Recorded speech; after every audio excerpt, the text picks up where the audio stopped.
Bonjour à tous, aujourd'hui nous allons voir comment acheter son premier vélo ou un nouveau vélo. Pour ce faire, nous allons voir 5 critères essentiels. Ces conseils s'appliquent pour tout type de budget. C'est parti!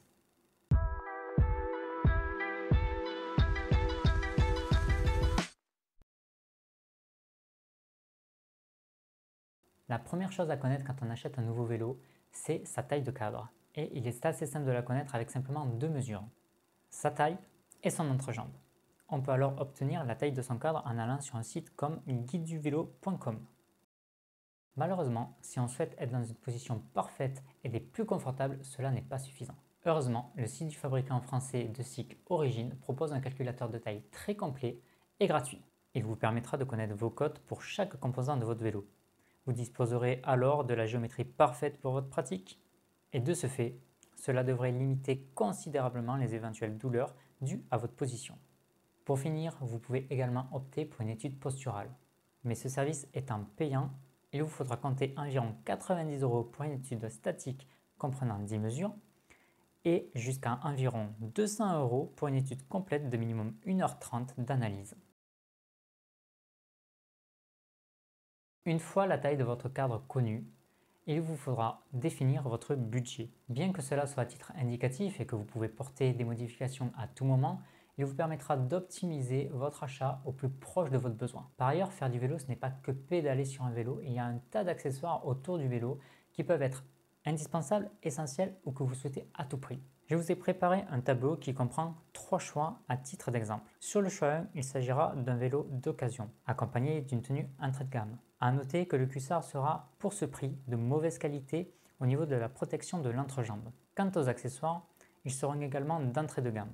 Le compteur donnera uniquement la vitesse instantanée, mais n'enregistrera aucune donnée. Sur le choix 2, nous aurons un vélo d'occasion hybride.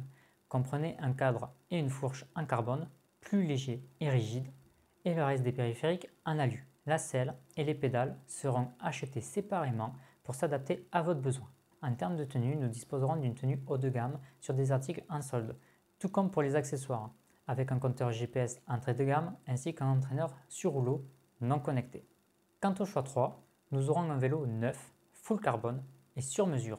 La selle sera inclue dans le montant du vélo. J'ai séparé le prix des pédales car pour ce choix, nous recherchons des pédales avec capteur de puissance. La tenue sera, tout comme le choix numéro 2, de haut de gamme, avec une recherche de personnalisation. Les accessoires comprendront quant à eux un compteur GPS haut de gamme ainsi qu'un entraîneur connecté. Prenez en compte qu'il manque à ce tableau d'autres outils pour la pratique du vélo.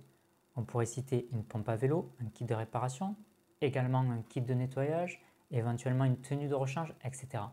Lors de l'achat d'un vélo d'occasion, des ajustements peuvent être nécessaires et cela ne peut pas être prévu sur votre budget prévisionnel. On pourrait citer à titre d'exemple l'achat d'une potence pour approcher votre poste de pilotage dans le cas où vous seriez trop loin, ce qui vous éviterait des douleurs lombaires.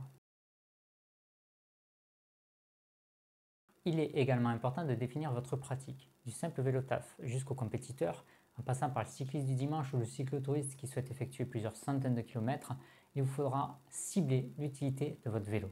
Cela vous permettra de vous orienter vers le type de vélo le plus adapté à votre pratique. Aéro-endurance, montagne, cyclotourisme, à vous de voir. Quel est le critère le plus important pour vous?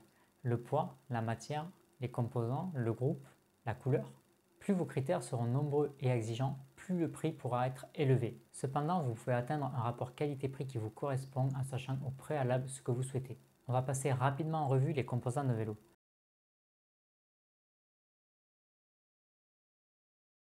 Tout d'abord, vous avez le cadre ou en alu. C'est un entrée de gamme chez les fournisseurs, moins cher, plus résistant et plus confortable car l'aluminium absorbe plus facilement les aspérités de la route, mais son point faible, c'est son poids.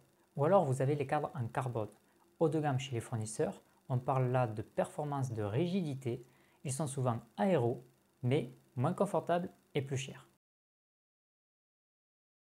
Ensuite, nous avons le groupe. Comprenez la transmission, les freins, disques ou patins, le pédalier, les dérailleurs avant et arrière, la cassette, ainsi que les cocottes. Pour le groupe, vous retrouverez les 3 fournisseurs les plus connus, Shimano, SRAM et Campagnolo.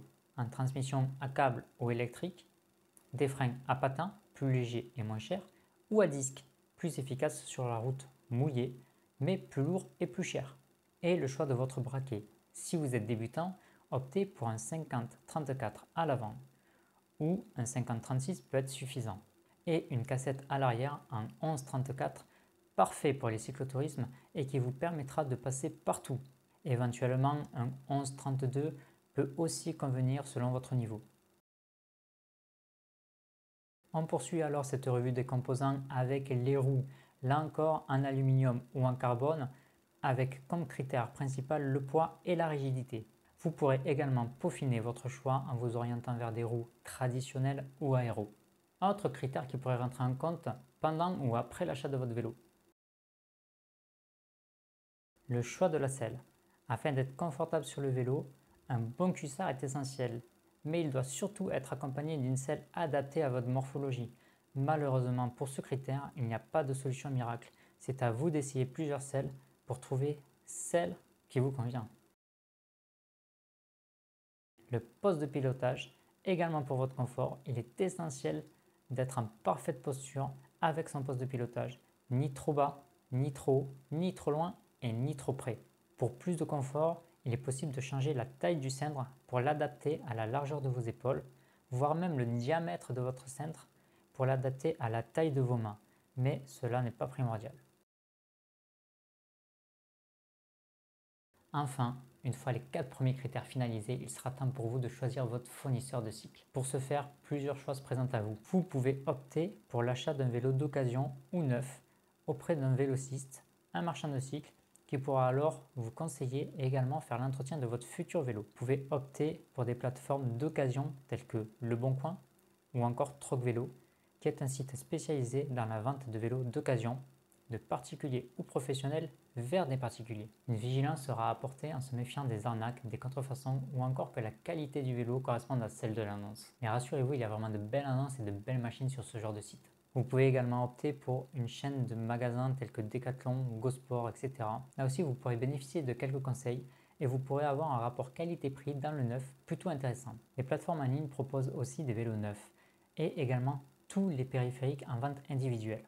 On peut citer ProBike Shop, Ultrix, Le Pape ou encore matérielvélo.com, ce qui peut vous permettre de monter un vélo sur mesure neuf à moindre coût. Pour finir cette liste, vous pouvez opter pour l'achat d'un vélo neuf chez l'une des plus grandes marques du peloton professionnel, Canyon, Trek, Lapierre, etc. Mais aussi des marques françaises comme Origine.